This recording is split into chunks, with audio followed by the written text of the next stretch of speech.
Selamat pagi. My name is David Pred. I am the Executive Director of Inclusive Development International.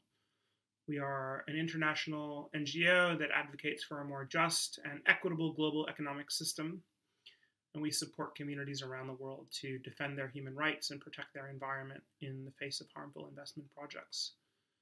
We specialize in following the money behind risky and destructive projects and helping affected communities to identify the range of actors that are profiting from these projects so that they can hold them accountable and ideally prevent likely harms before they occur.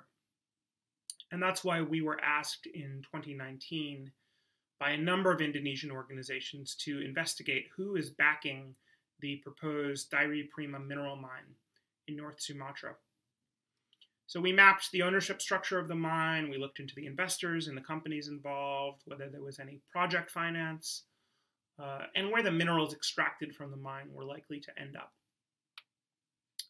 What we found was that the mine is majority owned by a subsidiary of the Chinese state-owned company China Non-Ferrous Metals Mining Group, and 49% of the mine is held by a subsidiary of the Indonesian mining giant Bumi Resources, which is publicly traded on the Jakarta and Frankfurt stock exchanges, but is, of course, the main business of the Bakri family. In terms of the finance going to DPM, it doesn't appear at this stage that there is any dedicated project finance or plans to secure project finance. So the owners of the mine are effectively developing it with their own capital. And that's interesting because we found that the majority owner of DPM, China Non-Ferrous Metals, had received a number of working capital loans from Postal Savings Bank of China. And it so happens that the International Finance Corporation, the private sector lending arm of the World Bank Group, has a $300 million equity stake in this bank. Postal Savings Bank of China is a so-called financial intermediary for the World Bank Group.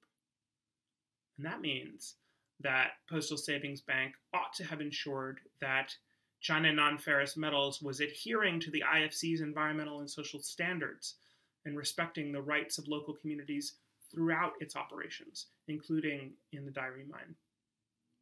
It means that people likely to be affected by the mine should be adequately informed of the risks and meaningfully consulted about the project. It means that local country laws must be respected. And it means that IFC's standards on environmental and social risk assessment must be followed. And clearly, none of that has been happening in this case. And that's why in 2019, community people lodged a complaint with the IFC's independent ombudsman, the CAO. The CAO accepted the complaint last year. That is, it found that there was a material financial link between the DPM project and the International Finance Corporation. And as a result, it is currently undertaking an assessment to determine whether this case is suitable for dispute resolution, a mediated dialogue between the parties.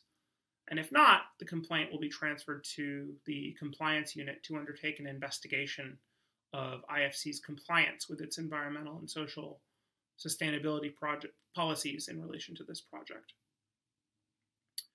Now, this process has taken an exceptionally long time, but we're hopeful that the CAO will be wrapping up this assessment shortly and either commence a mediation with the complainants and the company if the company is willing to come to the table, or transfer the case to compliance to commence an investigation.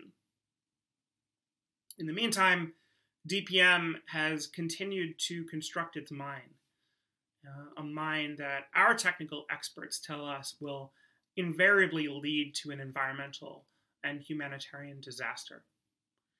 A mine that would likely be illegal if the Chinese company that is developing it were building it inside China.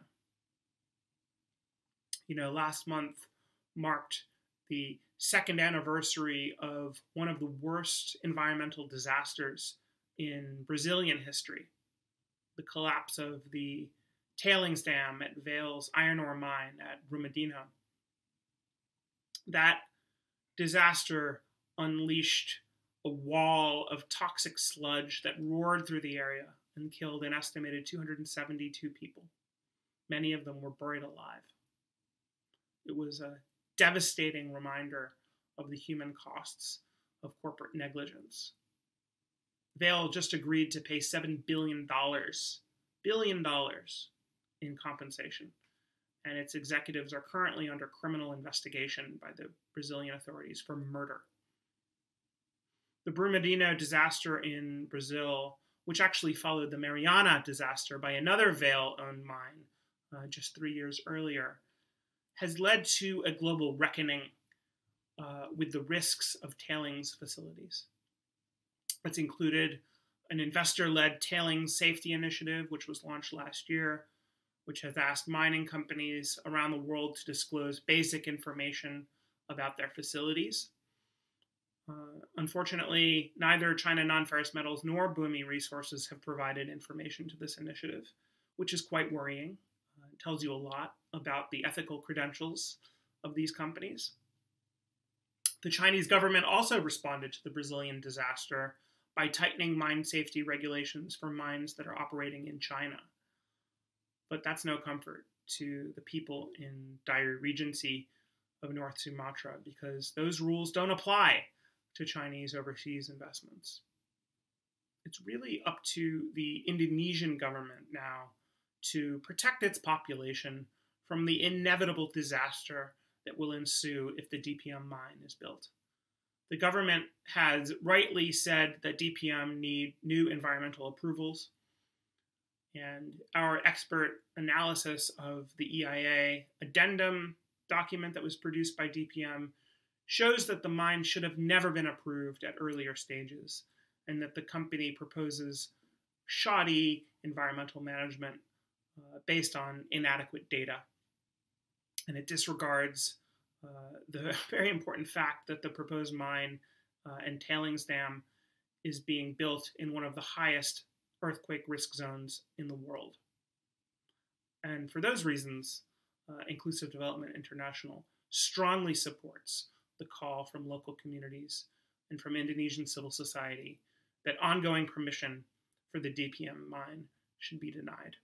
Thank you very much.